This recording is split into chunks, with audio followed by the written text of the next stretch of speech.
They're off.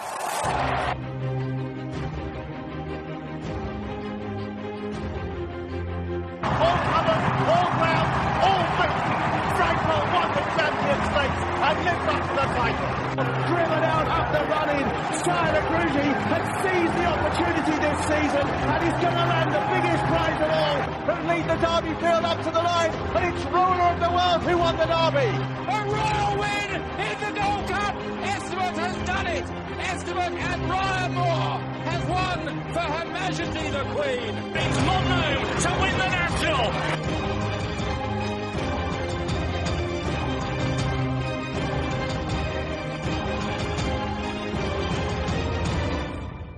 You're listening to Picks from the Paddock podcast. You're listening to the Picks from the Paddock podcast. As always, it's me, Rory Paddock, podcast regular David Weldon, and a change of things. Chris Connolly's not with us tonight, so we've got our Irish pundit and writer for the Irish Post, Carl Headley. First things up, lads. Obviously, it's been over a week since we did our last podcast. This is going to so we'll leave Goodwood until last thing. If you've been following our eye catchers, whereby each week, as we've been doing on the podcast recently, we've been putting up horses to follow on with. You'll have been pleasantly surprised that the four of the horses that we gave, that all ran last week, all won. Grebe and Dutch Miss for myself. I know that Chris gave Jordan Princess, which won on Friday. And yours, Bondi Beach Boy, as well, won, Dave. Is that right? Yeah. So 4 out of 4, you can't ask for much better than that. So make sure you are logging on, going to picksfromthepaddock.co.uk, looking for our eye catchers. We've got the list there. And if you did back them, then, you know, by all means, we accept payment in the form of a pint or a cheque. Sticking with eye catchers, and we'll get this done first of all. Basically, again, whereby if any horses have run within the last 7 days that we like the look of, we'll put them up. As with the new boys at work out, we'll go to you first, buddy. Any horses over the last week that you're sticking on the list? Yeah, I'd like to put Balti Boys in, who ran another cracking race yesterday behind Heaven's Guest. He fluffed his lines a bit at York the time before, but at Ascot the time before that, he was a good 4th of 30 behind GM Hopkins, and I just think he will win one of these sprints before the end of the year. Brian Ellison's in great form, and he was one for the notebook for me. Okay, so just pretty much back it until the end of the season? Yeah, as long as he gets his ground okay. Yeah, what would we be looking for ground-wise, preference? Preferably soft. Probably soft. So that's Balti Boys for Carl. Dave? Yeah, mine actually ran on the all-weather at Chelmsford on Wednesday night, I think it was. It was really well backed. Excellent George is the name of the horse from the Stuart Williams yard. At Zane, he was booked for the ride, which is always interesting. And he jumped well enough and had a good position, but got absolutely taken out of it coming around the corner and nearly came down. So he probably would have won because he stayed on really well coming towards the end. So I'd be backing him the next 3 times. Next 3 times, and that's excellent, George. Yeah. With the same Ascot race that Balti Boys was in, I'm putting another one up. Fort Bastion finished 6th. It was a bit of a bunch finish behind the sort of top 2 or 3 protagonists. It could have really gone to anyone, sort of like the top 4. I think he's had a very sort of lacklustre season. Again, same with Balti Boys. I think it's due at, you know, a decent race in a big handicap. Again, same with Balti Boys. I'll just back it until the end of the season, and hopefully it comes good. Moving on. Obviously, we've asked people on Twitter as well. It's a little feature that we've been doing every week, whereby we've been asking people for their racing rants. If you want to get involved and fire them at us for next week, just jump on Twitter at PixPaddock and use hashtag Racing Rants. We've had a couple in this week, lads. I will come to you first, Carl. Mm-hmm. one that's been sent in. I'll just find who it is that sent it. It is from, let's find their Twitter name. There we go. There. It is from someone that goes by the name of Andrew Ashcroft at Andrew Ashcroft on Twitter. Basically said to us, he says, I think something has to be done about the exchanges. Once you implement exchanges in racing and you can then lay horses to lose, the game's open to corruption. So I want to come to you, Carl. Mm-hmm. Is having exchange betting and being able to lay horses good for the sport? No, I don't think it is. In my opinion, I don't fully understand the rules behind it, so I'm probably ignorant in that respect. For me, I love the sport the way it is, and I love to be in the sport to win. I'm not in it to see anybody lose. I like to see everybody try their best. So trying to find a loser just doesn't appeal to me. I mean, I'll come to you, Dave. No, why do you think it was even implemented in the first place? I mean, I'm all for having numerous things that you can bet on. We'll see that in numerous different sports, no more so than away from horse racing, but things like football where, you can bet how many cards. Things ridiculous now where you bet how many cards are shown, how many corners. I don't mind racing getting like that whereby you can outback a horse to win by a distance. You can do match bets where it's horse against another horse. You can do, what the distances are throughout a card and other different bets as well. Why do you think we need laying in the industry? Why was it even brought in? Well, it's a tough question because it's brought in a while ago now, and basically the bookies use it to kind of set their prices. I'm not a fan of laying horses, but I can see the appeal if you really think a horse is too short and would rather back it at 4-1, and you can lay it at even money. So I do see the appeal. I don't think it's something I do, and I don't think it's something the regular punter would do. It's more there for your big time charities who think they know some further information that we don't know, and who think they have some insider knowledge that they know a horse is going to get beaten, or they think a horse is going to get beaten, or think the price is not value. So I'm not completely against it, and I think it helps in some cases get a better price on a horse that you might think might win. So say you fancy a horse, it's even money, you're with a best odds guaranteed bookie, and the layers come in and they're laying the horse all day, and the horse strips out 2-1 SP, and you get the benefit of 2-1 SP. Like, that only benefits the small time punters. Yeah, I mean, obviously would you say that it encourages corruption? I know it was a bit of a sweeping statement, but I mean, personally, I haven't heard any positive stories, from laying a horse. All I've heard over the last couple of years from laying horses is negative stories, and it does nothing for the sport. Whenever you see panorama programs or, 3-4 page spreads across tabloids about how horses are laid to lose, and then various jockeys come into the equation, and it's very negative, and I just don't think it does the sport any good. No, I mean, I understand why it's there as a tool, but it's a tool that is so easily manipulated that whether or not the good outweighs the bad, I don't think it does. I'm of the same opinion that for those perhaps 20%, and I don't talk about the people that use it, but the 20% good in terms of the positives that Dave's outlined, I think it's far outweighed by the 80-odd% that, like you've just mentioned there, Carl, is always the thing that's plastered across headlines whenever racing's getting bad press. Mm-hmm. It opens up racing for more corruption. It is very easy to become corrupt in that sense. I mean, let's be honest, nothing's to have stopped, and nothing's to say that it's sort of giving a Jesus guide here, but nothing's to say, and we all know, we can all kind of say it does go on, that a horse can be pulled and pulled and pulled and it's not ridden to the best of its ability, and then backed heavily when it's expected to win. there is still that way whereby laying a horse then doesn't really, have to be involved. So if those who wanted to do something like that, they still could do it and still make money out of doing it. It shouldn't be the case, but there's always going to be one, as they say.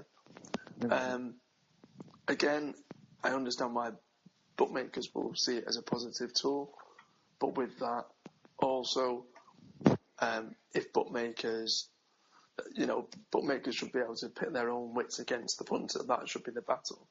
It's the bookmakers setting out prices as they deem fit, as they expect the market to be, using their own thought processes, their own knowledge, their own information, to then set up a market.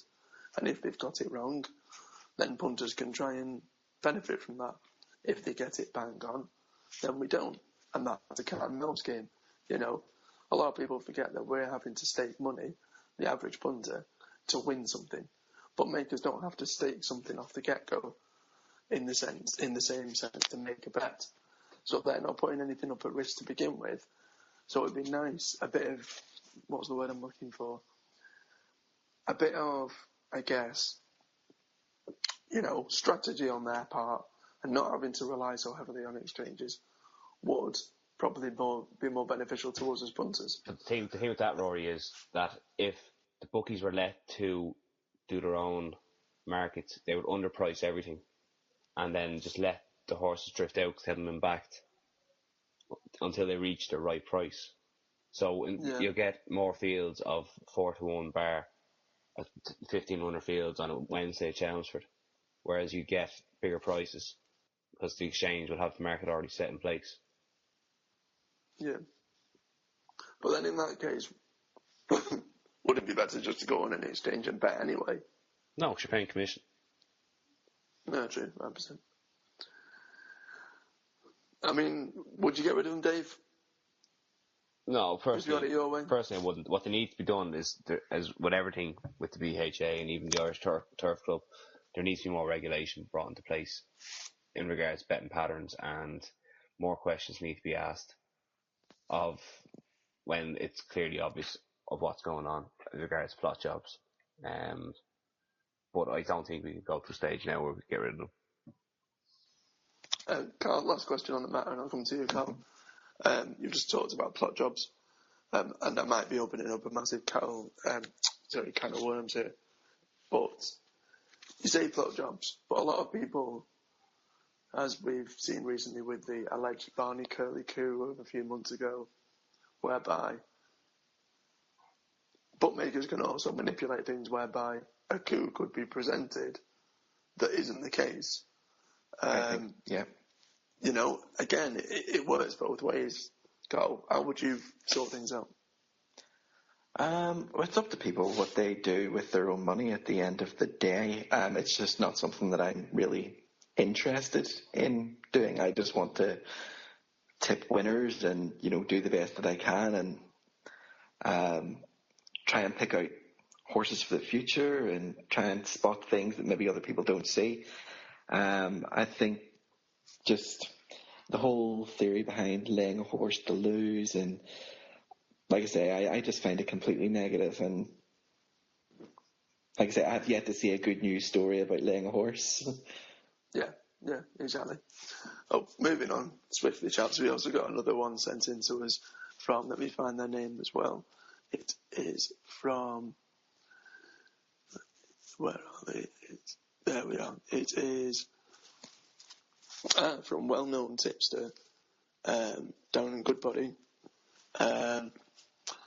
He basically says, so it's at Darren P. Goodbody on Twitter, jockeys that ride courses throughout the day then take their mounts down the slowest side of the course is something that's a bit of his racing rant.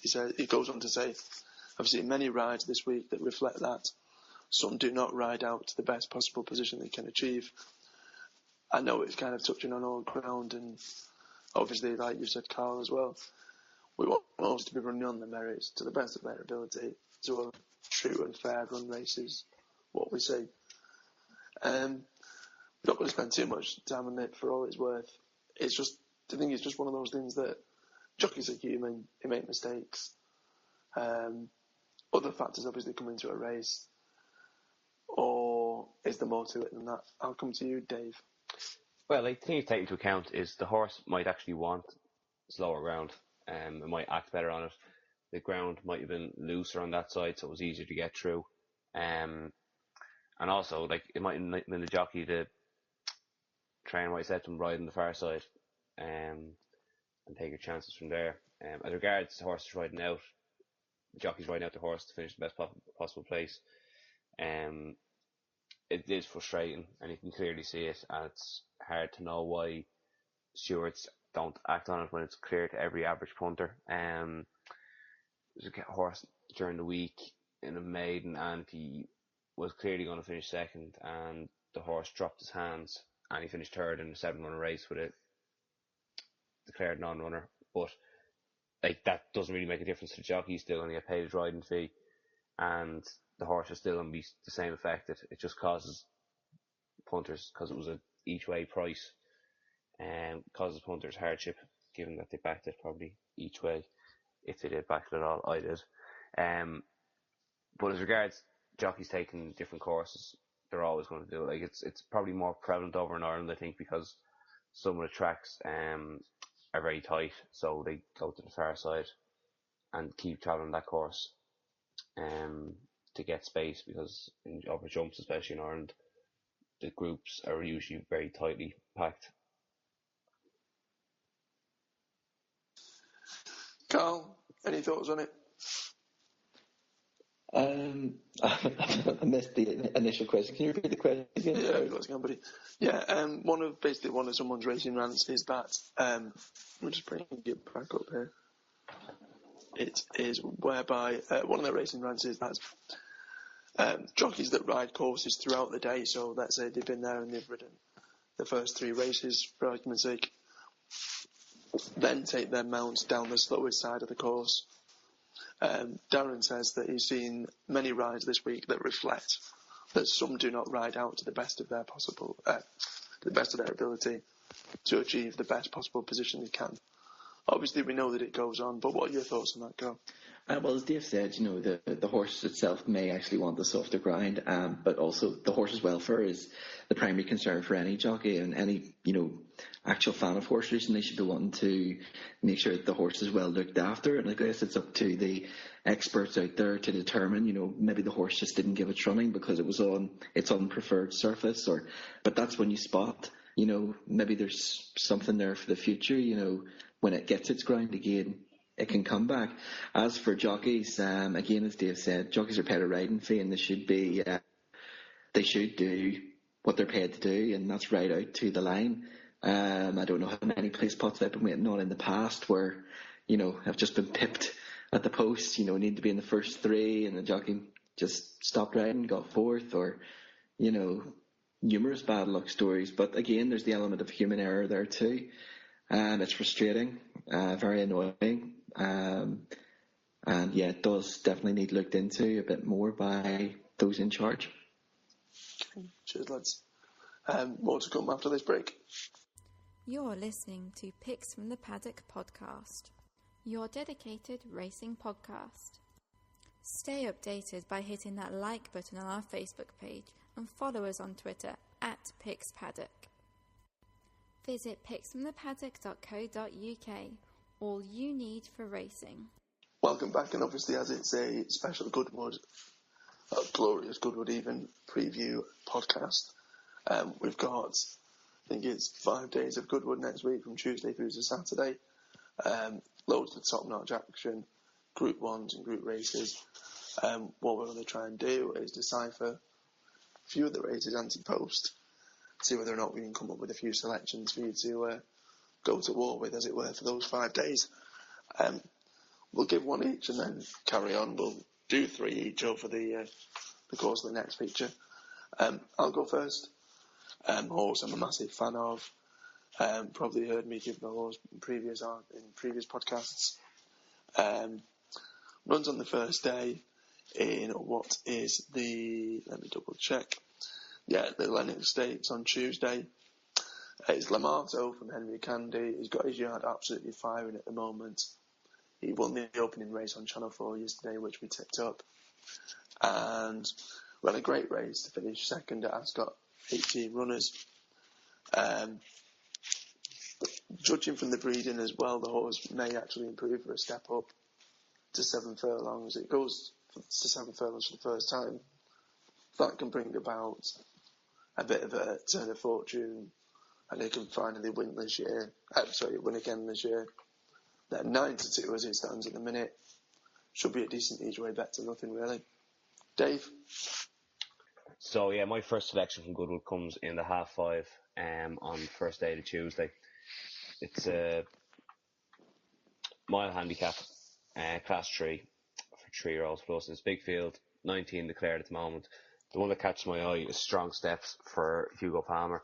James Doyle is booked for the ride. It's won over distance previously and finished twice on its last 2 starts.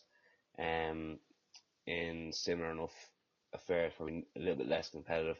Well fancied on both them occasions, and has never really run a bad race. Hugo Palmer has his yard in absolutely flying form, and I think this one could take another step forward with a good inside draw.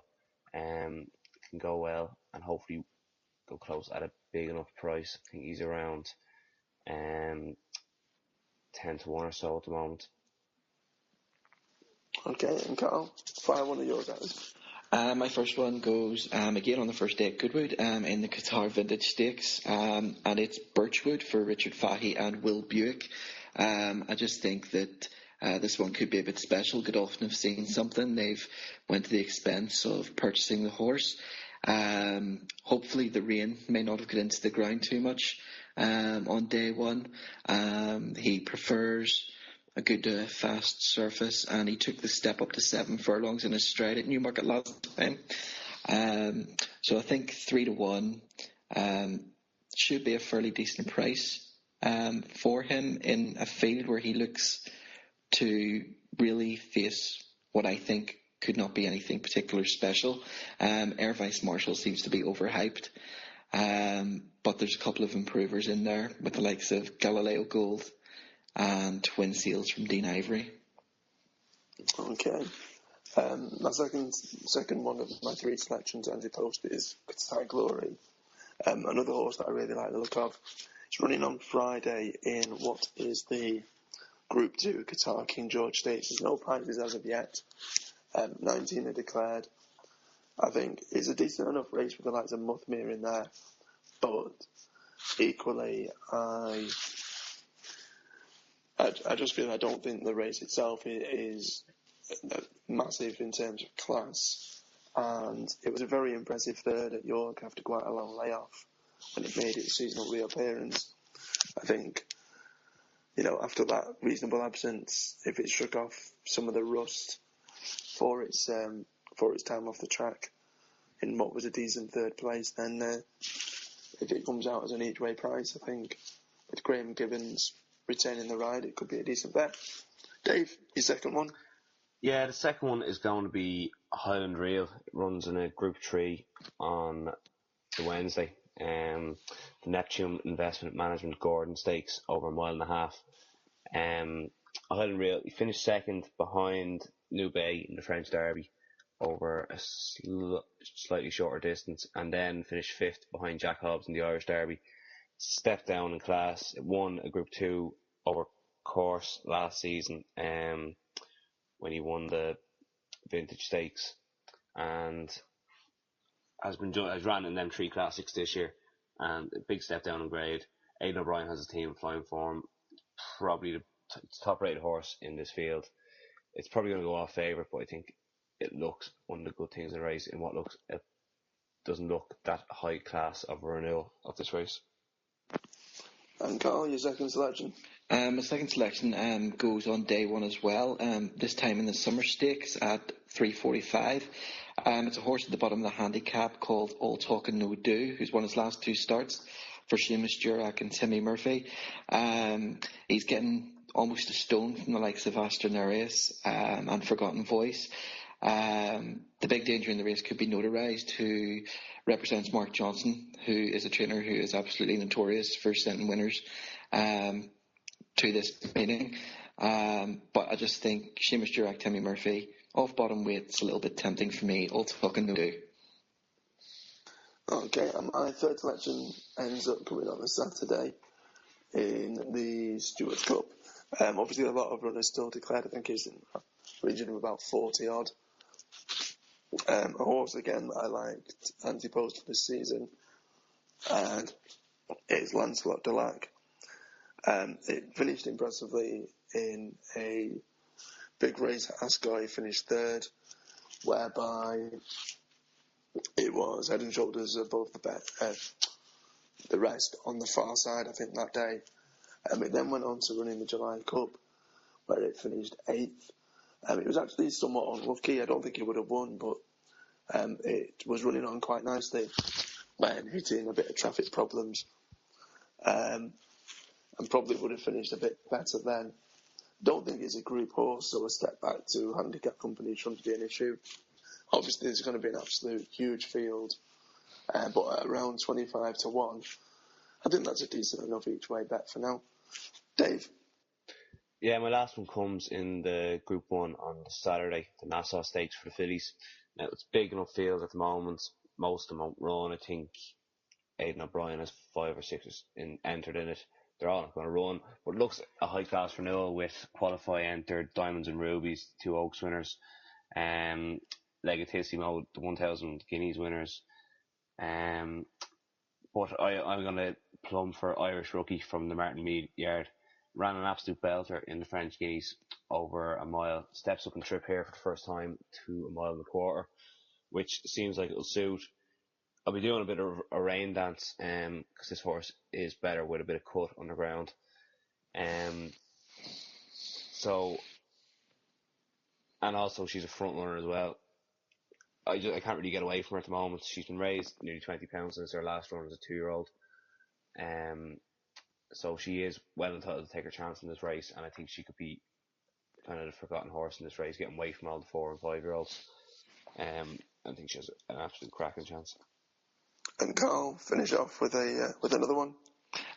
Going head to head with you, Rory, here in the Stewards Cup. I like the chances of 50 Shades of Grey, who's a course specialist at Goodwood. He's won his last 2 starts at the track there.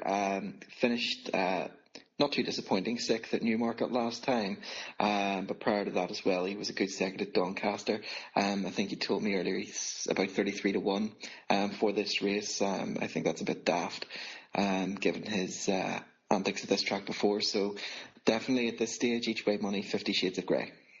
Okay, so you've heard our selections. We also asked people on Twitter to give us your anti-post Glorious Goodwood selections. We've had a few in as well. I'll have you look over them here, chaps. Come to you first, Carl. Someone's given us Solo and also Cougar Mountain. That's at Sam Preen on Twitter. What do you reckon to their chances? Solo represents an excellent trainer, Andre Fabra. Doesn't bring them across this side of the water for nothing. Likely to be hard to beat. Cougar Mountain, I don't think, is one of Ballydoyle's leading lights, but you never know. Every horse deserves to take its chance. And Dave, we've also had another one, also from one of our followers. Let me find that now. It is from Dan, who is at DW1878. Who also gives Solo for the Sussex Stakes. Obviously, it's not the favourite at the moment, the Aidan O'Brien horse is.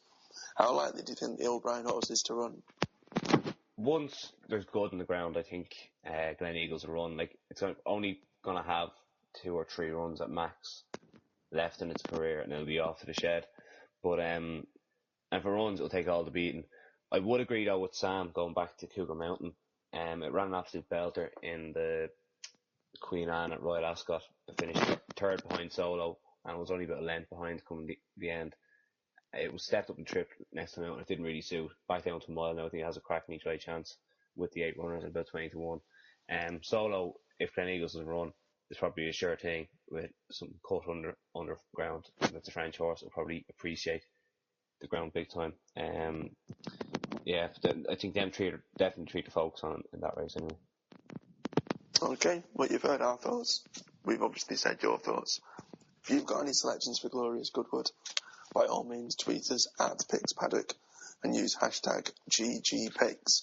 Don't forget as well, away from Glorious Goodwood, we've also got Galway. We're not going to be covering it as intensively, but we will be giving, I say we, these two Irish gentlemen will be giving 2 selections each day from Galway, which will be online, so don't miss them, as well as our daily write-ups and previews for every single race for all 5 days of Glorious Goodwood. Remember to like us on Twitter @PixPaddock, follow us on Facebook, and also make sure that you visit www.picksfromthepaddock.co.uk. Thanks for listening. Visit picksfromthepaddock.co.uk. All you need for racing.